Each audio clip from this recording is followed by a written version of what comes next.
네, 오늘 말씀은 요한복음 6장입니다. 오병이어 기적이라고 하는 유명한 말씀이죠. 이 교회 다니지 않는 사람들도 이 얘기는 많이들 알고 있습니다. 보리떡 5개와 물고기 2마리로 남자만 5천 명을 먹인 놀라운 그런 기적 사건입니다. 그런데 이 기적 사건에 대해서 때로는 우리가 잘못 거꾸로 알고 있는 부분도 있는 것 같습니다. 이 기적은 사복음서에 모두 기록된 유일한 기적이에요. 그러면 요한복음을 기록한 요한은 다른 복음서보다 한 20년 후에 기록하면서 다른 복음서에는 잘 기록되지 않은 것들을 주로 기록을 했잖아요. 그래서 80% 정도가 다른 복음과는 다르다 이렇게 되어 있는데, 이 다른 복음에 이미 나와 있는 이 오병이어 기적을 왜 다시 다루었을까요? 그것은 이미 나와 있는 다른 복음서에서 이 기적에 대한 메시지가 사람들에게 조금 왜곡돼서 부분적으로 부족하게 전달될 가능성이 있기 때문에 요한은 이것을 다시 다루면서 매우 상세하게 다루었습니다. 이 오병이어 사건을 요한복음에서는 1부, 2부로 나누어서 기록됐다고 볼 수 있습니다. 1부는 예수님께서 오병이어 기적을 행하시고 무리를 걷는 놀라운 일이 일어난 것이 바로 1부입니다. 2부는 예수님께서 이 오병이어 사건이 무슨 의미를 갖는지를 다시 해석해 주시고 진정한 의미를 가르쳐 주신 것이 2부입니다. 근데 공간복음은 1부만 다뤘다고 볼 수가 있죠. 그래서 사람들이 이 메시지를 잘못 알아들을 수 있다, 이렇게 볼 수 있습니다. 마치 이거와 비슷합니다. 우리가 연극을 볼 때 연극이 1막, 2막으로 되어 있을 때 보통 2막에서는 1막에서 얘기한 것들의 반전이 이루어집니다. 결론이 거꾸로 나는 경우가 참 많습니다. 그래서 사실 결론은 2막에서 말하는 것이고 1막의 것은 2막을 설명하기 위한 것일 가능성이 굉장히 높죠. 그런 것이 보통 연극인데, 오늘 요한복음도 1부와 2부를 제가 나누어서 말씀을 나눌 때 그런 관점에서 보도록 하겠습니다. 요한복음 6장은 71절까지 굉장히 많은 양으로 되어 있습니다. 그리고 이 안에는 그 2가지 기적만 나오는 것이 아니고 하나님 나라, 영생, 부활, 재림, 성찬, 이렇게 굉장히 큰 주제들이 다루어져 있어요. 이것을 하나하나 나누어서 설명하다 보면 한 번의 설교는 불가능합니다. 저는 오늘 한 번의 설교에서 이 전체의 그림을 함께 나누고자 합니다. 조각조각 나누어서 구체적으로 깊숙이 들어가다 보면 하나하나는 아는 것 같은데 전체 그림이 안 들어오는 경우들이 많습니다. 퍼즐을 전체를 딱 연결해야 전체 그림이 완성되듯이 오늘 그런 관점에서 이 사건을 보고자 합니다. 먼저 우리가 보통 말하는 오병이어 기적입니다. 예수님께서 많은 기적을 행하셨어요. 병자를 치유하고 귀신을 쫓아내고 놀라운 기적을 행하시니까 이제 사람들이 예수님을 많이 따라옵니다. 치료받기 위해서, 또 귀신을 쫓기 위해서 여러 가지 개인적으로 원하는 것들을 구하고자 예수님을 따라온 것입니다. 오늘도 예수님을 따라와 있는데 빈들입니다. 그리고 이제 날이 저물어가는 저녁인데 사람들이 배가 고프잖아요. 예수님께서 이 사람들에게 먹을 것을 주려고 하십니다. 빌립에게 떡을 어디서 사올 수 있겠느냐? 빌립이 딱 계산을 해봅니다. 이 숫자로 봐서 남자만 5천 명 정도라는 어마어마한 숫자니까 떡이 200데나리온 정도의 값어치가 있어야 될 것 같습니다. 1데나리온이 성인 한 사람의 하루 일당입니다. 그 한 10만 원 정도만 잡아도 한 2천만 원 정도 되죠. 엄청난 돈이 필요한 것이죠. 근데 안드레가 그 앞에 있는 조그만 아이, 그 아이가 보리떡 5개와 물고기 2마리를 가지고 있는 것을 봤어요. 예수님께 그것을 가져오니까 예수님이 그것을 가지고 5천 명을 먹였다. 이것이 이 얘기 줄거리입니다. 예수님께서 보리떡 5개와 물고기 2마리를 가지고 5천 명을 먹이신 예수님, 놀라운 분이죠. 그런데 우리가 이 사건만 가지고 예수님을 보면은 예수님은 우리 먹을 걸 주는 분이에요. 꼭 마술사 같이 하늘에서 떡을 뚝 떨어뜨려서 우리에게 주시는 분. 이렇게 오해를 할 수가 있죠. 그래서 요한복음을 다시 이것을 기록을 한 것입니다. 더구나 이 기적 사건을 이렇게 해석하는 분들이 있어요.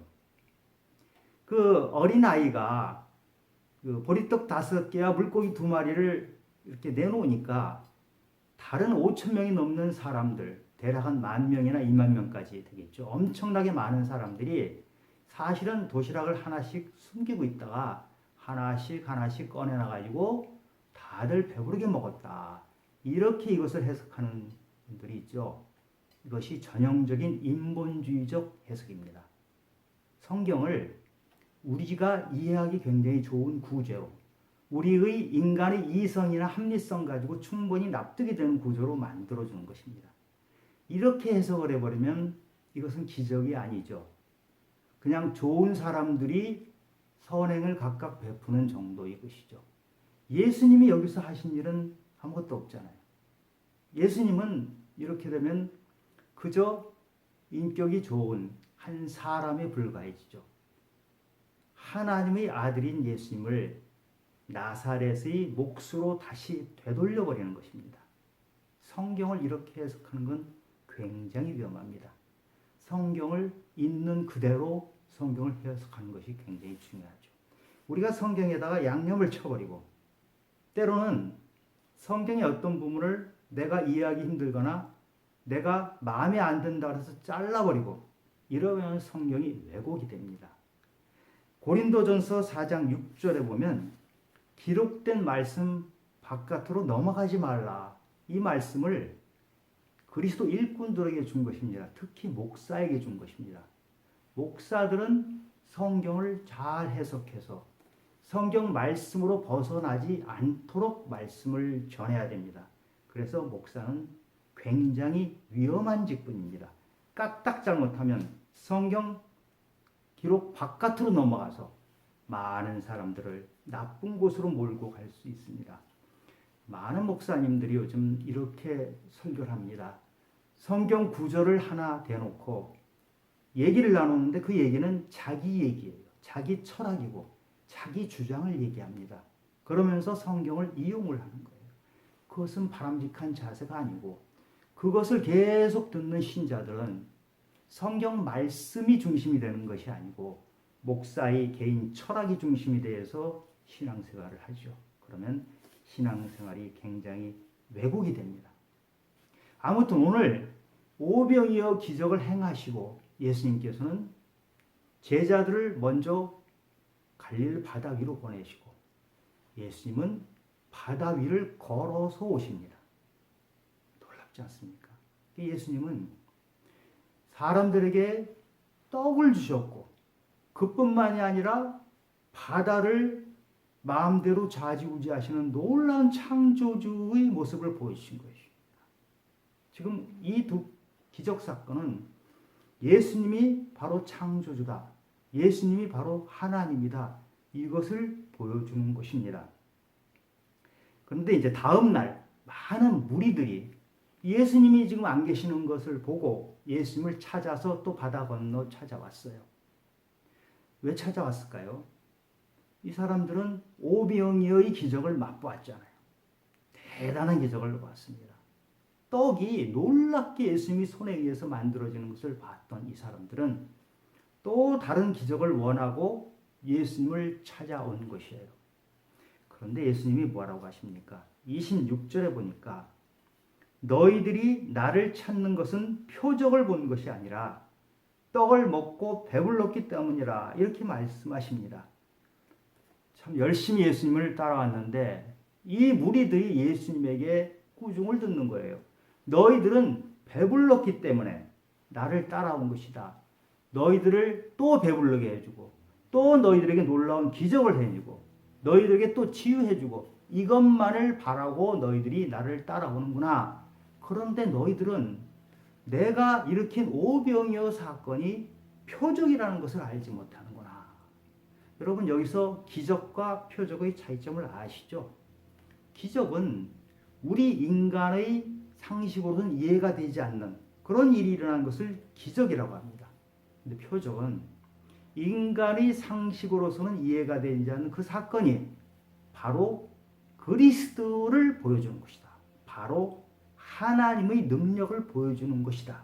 이것을 발견하는 그 사인을 발견하는 것이 바로 표적으로 본 것이에요. 그런데 예수님이 지금 뭐라고 말씀하셔요? 너희들은 오병이어 기적을 봤는데 기적만 보았지 그것을 표적으로 보지 못했다. 즉 그 안에서 너희들은 예수 그리스도를 발견하지 못했다. 이 말씀을 하고 계시는 거예요. 그러니까 예수님이 오병이어 기적을 행하시고 나서 바로 다음에 일어난 일이 뭡니까? 사람들이 예수님을 왕으로 모시려고 했어요. 왜 그렇죠? 예수님은 떡도 만드시죠. 떡 만드신 분이 옷도 만드실 거예요. 집도 만드실 거예요. 지금 로마로부터 압제를 당하고 있는데 로마를 물리칠 놀라운 무력도 행사할 수 있을 거예요. 이것을 기대하고 예수님을 왕으로 모시려고 했어요. 그때 예수님이 산으로 올라가서 피하셨죠. 그 연장선상에서 지금 이야기들이 이어지고 있는 것입니다. 이렇게 예수님을 찾아온 이 사람들에게 예수님이 말씀을 하십니다. 35절에 예수께서 이르시되 나는 생명의 떡이니 내게 오는 자는 결코 줄이지 아니할 것이요 나를 믿는 자는 영원히 목마르지 아니하리라. 예수님이 오병이어 기적을 행하셨죠. 보리떡 5개를 가지고 5,000명 이상이 되는 그 많은 사람을 먹이는 놀라운 일을 행하셨는데 그것이 중요한 것이 아니고 바로 내가 생명의 떡이니까 너희들은 그 보리떡 한 번 내가 만들어주면 그것을 먹고 또 배고프고 또 배고프고 이러는데 그것에 너희들은 관심을 갖지 말고 생명의 떡인 나에게 관심을 가지고 나와 함께 있으면 너희들은 결코 줄이지 아니할 것이다. 이 말씀을 하시면서 그 다음에 이어서 하신 말씀이 나를 믿는 자는 영원히 목마르지 아니하리라. 이 영원히 목마르지 아니하리라. 이 표현이 며칠 전 제가 설교한 수가성 여인 사건에서 나오지 않았던가요? 그래요. 이 수가성 여인은 매일매일 물을 기르러 나오는 정말 불쌍한 여인이었어요. 사람들을 피해 다니던 여인. 수치심과 좌절감, 상처에 가득 찬 이 여인이 예수님을 만나고 나서 영원히 목마르지 않는 그 물을 발견하고 나서 어떻게 바뀝니까? 물동이를 버려두고 마을로 뛰어가서 내가 그리스도를 만났다. 이렇게 전했던 사람입니다. 유대인들이 천하게 여기던 그 사마리아 여인이 예수님 말씀을 듣고 그렇게 변했어요. 그런데 오늘 이 유대 무리들은 어떻습니까? 이 유대인 무리들은 예수님 말씀만 들은 것이 아니고 오병이어 기적, 놀라운 기적을 겪었어요. 사마리아 여인은 이것을 보지 못했죠.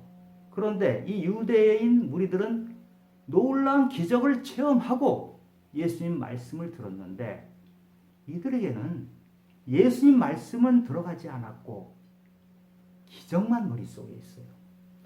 보리떡만 관심이 있어요. 그래서 예수님이 출애굽 이야기를 다시 하십니다. 49절부터 출애굽 이야기를 하시는데요. 출애굽 때 광야에서 먹을 것이 없으니까 하나님께서 만나를 주셨죠. 만나를 자그마치 40년이나 주셨어요. 근데 40년이나 주신 그 만나를 약 200만 명에 해당되는 사람에게 주셨단 말이죠. 오늘 예수님이 오병이어는 5,000명이 되는 남자만 5,000명이니까 뭐 10,000명, 뭐 20,000명 되는 사람이겠죠. 이 사람들에게 한 끼 식사를 주신 것이에요. 그런데 이스라엘 민족이 광야를 지나갈 때는 자그마치 40년 동안 200만 명에 해당되는 사람에게 만나를 주신 거예요. 이 놀라운 만나의 사건은 사실 오병이어 사건보다도 더 대단한 사건이에요.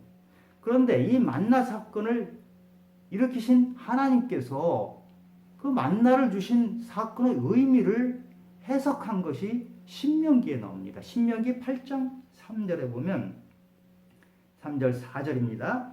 너를 낮추시며 너를 줄이게 하시며 너도 알지 못하고 내 조상들도 알지 못하던 만나를 네게 먹이신 것은 사람이 떡으로만 사는 것이 아니요 여호와의 입에서 나오는 말씀으로 사는 줄을 내가 알게 하려 함이라. 이 40년 동안에 내 의복이 헤어지지 않았고 내 발이 부르트지 아니하였느니라. 그렇습니다. 하나님은 40년 동안 만나를 주셨지만 그것이 그 떡이 중요한 것이 아니고, 물론 그 떡 가지고 너희들을 먹여 살렸지만 그 떡보다 더 중요한 것은 여호와의 말씀이다. 이렇게 지금 말씀하시는데 40년 동안 이스라엘 백성들이 어떻게 행동했나요? 그렇게 만나를 주면 그 다음에 또 뭘 원합니까? 고기를 주세요. 메추리를 보냅니다. 또 불평합니다. 불평, 불만이 가득 찬 채 40년을 보냈죠. 결국 그 이스라엘 백성 중에서 성인들은 가나안에 일체 들어가지 못하는 참혹한 결과를 빚게 됩니다. 예수님께서 지금 떡을 만드신 이 사건은 사실 예수님이 공생애를 시작하실 때 마귀가 예수님을 시험하셨던 사건이죠. 이 돌덩이를 가지고 떡이 되도록 하시오. 그런데 예수님은 그 마귀의 요구에 응하지 않았어요. 거부하셨어요. 그때 인용한 말씀도 바로 이 신명기 8장 말씀을 가지고 사람이 떡으로만 사는 것이 아니오 하나님의 말씀으로 산다. 이렇게 거절을 하셨던 것입니다.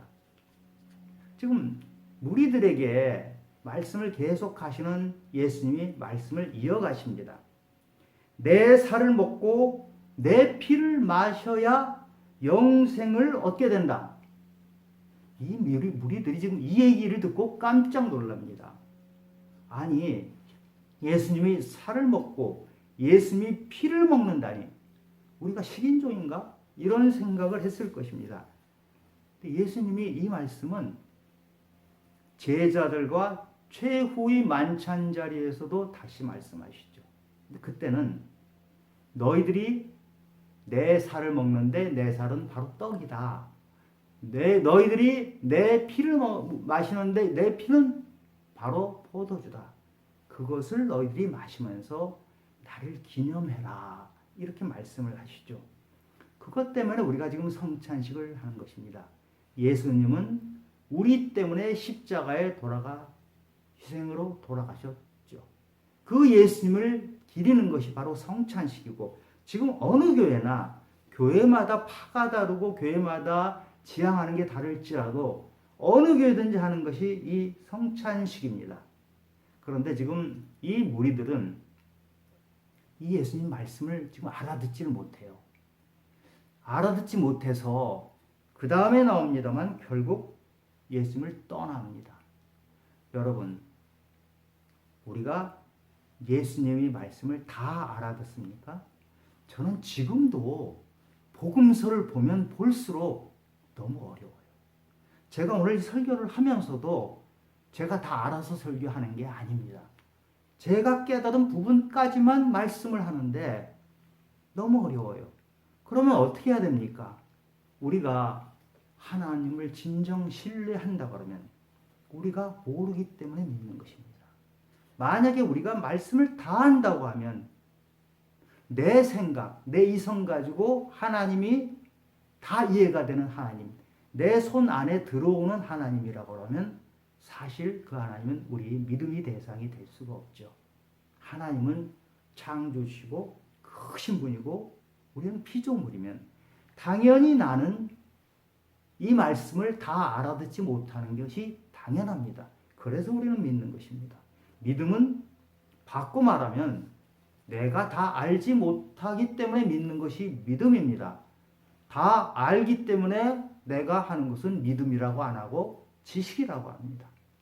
이렇게 믿음은 알지 못하기 위해 하는 이것이 바로 어린아이와 같은 믿음입니다. 그래서 어린아이와 같은 믿음을 가져야 천국을 간다고 하신 것입니다.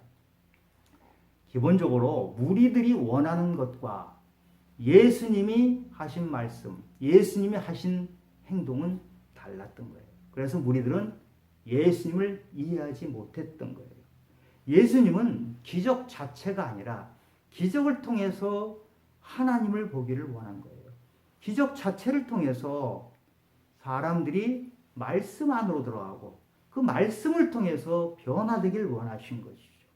그런데 사람들은 기적을 통해서 이 땅에서 바로 내가 사는 이 땅 현실에서 내가 무엇을 쟁취할 것인가, 어떻게 하면 내 욕망을 채울 것인가, 이것에 관심을 가졌던 거예요. 요한복음 18장에 보면 빌라도가 많은 무리들 앞에서 예수님을 신문합니다.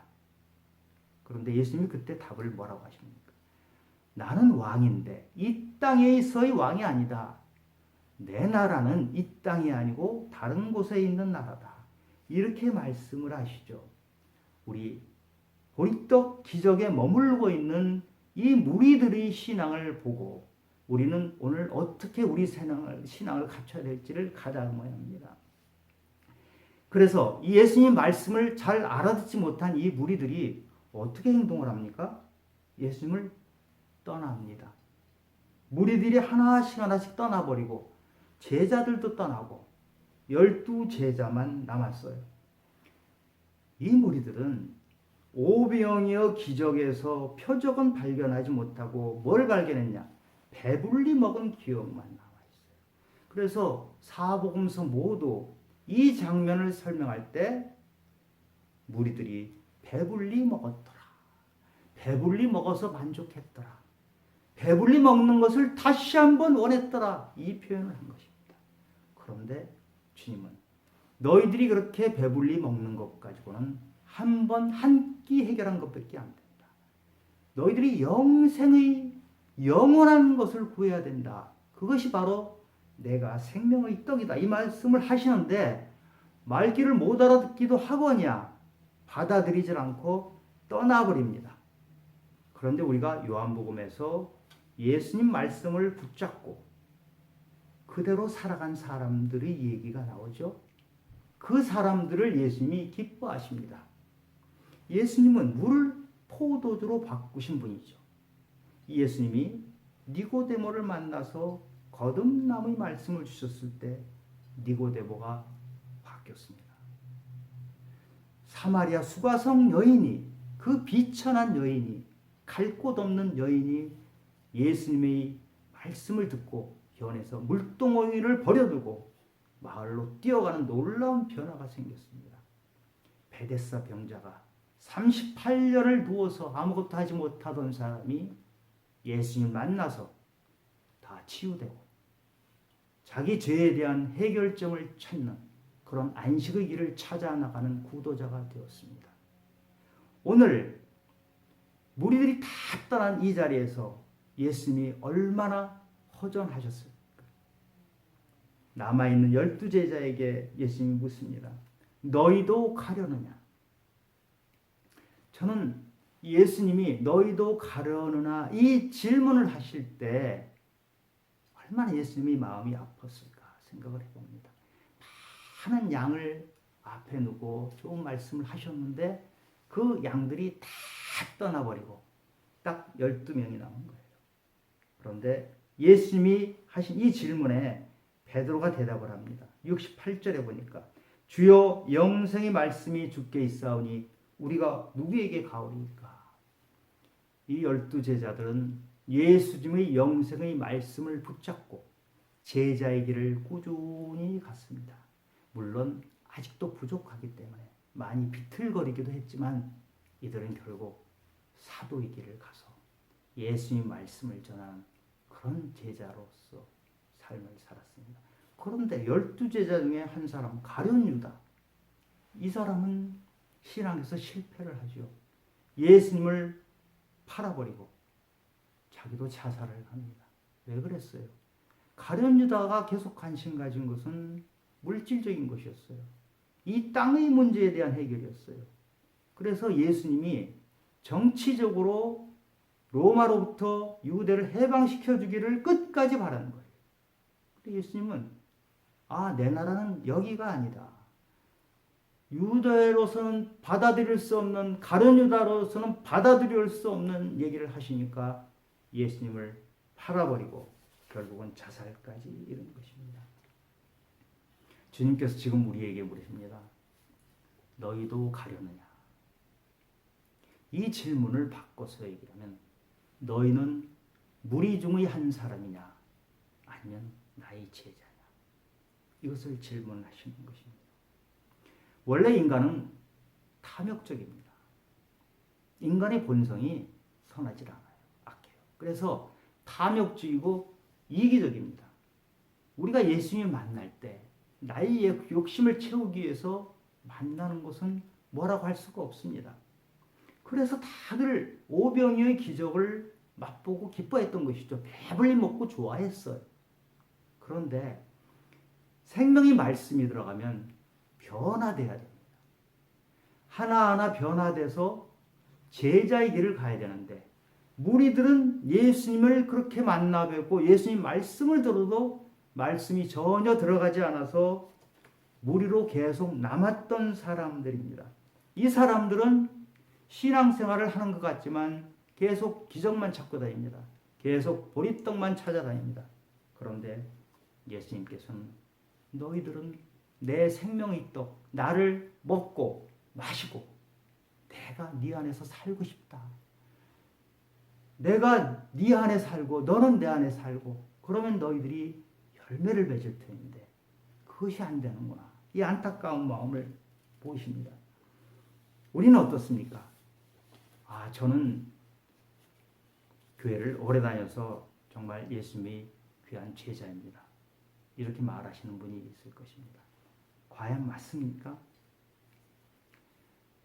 제가 주변에 장로님, 권사님, 심지어 목사님까지 많은 분들을 뵈면은 말씀이 안 들어간 분들이 너무나 많아요. 교회는 수십 년 다녔는데 생명이 떡인 주님이 들어가 있질 않아요. 그러니 주님이 뭐라고 하십니까? 너희들이 헛된 재물만 가져오는구나. 너희들이 내 마당만 밟고 있어. 내가 너희들에게 요구하는 것은 상한 심령, 통회하는 마음인데 너희들에게는 상한 심령과 통회하는 마음은 없고 오직 나의 헛된 재물을 가져와서 내 마당을 밟으면서 그것이 신앙인 줄 알고 사는구나. 이렇게 말씀을 하십니다. 생명의 떡인 예수님을 만나지 못하면 결국 가룟 유다처럼 될 수 있습니다. 가룟 유다는 3년 내내 예수님과 같이 다니고 정말 많은 말씀을 들었던 사람인데 그 가룟 유다에게는 예수님의 말씀이 하나도 들어가지 않았어요.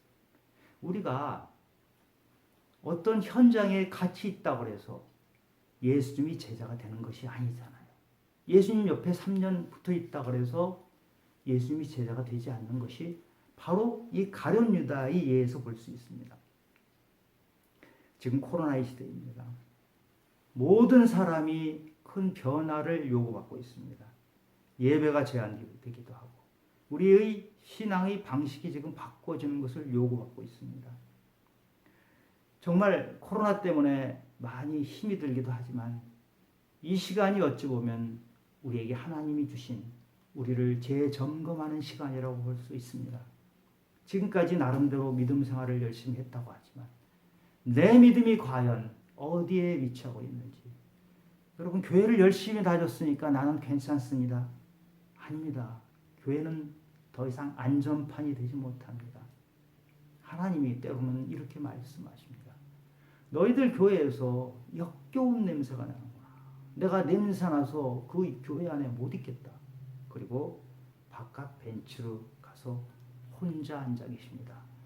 오병이어를 겪은 사람들이 예수님을 왕으로 모시려고 했을 때 예수님이 혼자 산에 올라가신 것처럼 지금도 너희들 교회에서 역겨운 냄새가 나서 나는 너희들과 함께 못 있겠다. 예수님이 그렇게 벤치에 가 계시면 예수님이 안 계시는 곳에서 우리가 교회에 나가고 예배를 드리는 것이 무슨 의미가 있겠습니까? 우리는 예수님을 꼭 붙잡아야 됩니다. 제자들과 마찬가지로 우리들이 꼭 예수님을 붙잡아야 되는데 정말 말씀 안에서 제대로 붙잡기를 원합니다. 이렇게 예수님께 물어보는 사람이 있었어요. 주여, 내가 주의 이름으로 선지자도 했고 귀신도 쫓아냈고 정말 많은 권능을 발휘했습니다. 그때 예수님 뭐라고 그러십니까? 나는 너를 도무지 알지 못한다. 여러분 얼마나 이것이 안타깝습니다. 우리가 10년, 20년, 때로는 평생을 주님과 함께 살았는 걸로 생각했는데 그것이 어느 날 보니까 착각이었던 것이에요. 우리 이제 이 코로나 시대에 과연 나의 믿음은 제대로 된 것인지, 우리가 함께하는 교회는 과연 거기에 예수님이 계시는 것인지 스스로에게 물어보고 주님께 무릎 꿇고 회개해야 됩니다. 그리고 스스로에게 반드시 물어봐야 됩니다. 나는 무리의 한 사람인지 아니면 나는 진정한 제자의 길을 가는 것인지. 제자의 길은 쉽지 않습니다. 무리는 입 벌리고 오병이어 떡만 달라고 하면 되지만 제자의 길은 때로는 고난의 길입니다. 때로는 외로운 길입니다. 때로는 좁은 문을 향해서 갈 수밖에 없는 그 협착한 길을 가야 되는 그런 길입니다.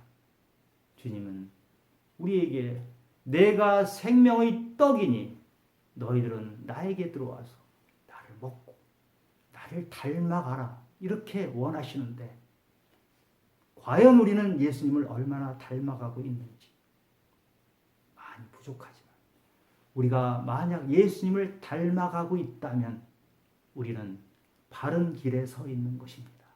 그런데 만약에 나의 모습에서 예수를 발견할 수 없다. 그러면 우리는 정말 회개하고 다시 시작해야 됩니다. 지금 이 땅에 그리스도인이 너무 창피를 당하고 너무 부끄러움을 당하고 있습니다. 이 땅의 교회가 순환을 당하고 있습니다. 왜 그렇습니까? 제자리에 서 있지 못하기 때문에 그럽니다. 교회가 교회의 모습으로 예수 그리스도의 향기를 내뿜지 못하기 때문에 이 시대에 우리는 우리를 다시 들여보면서 나를 치고 나를 깨트리고 통회하고 진정 나의 옛사람을 버리고 새 사람으로 변하는 길로 가야만 하는 것입니다.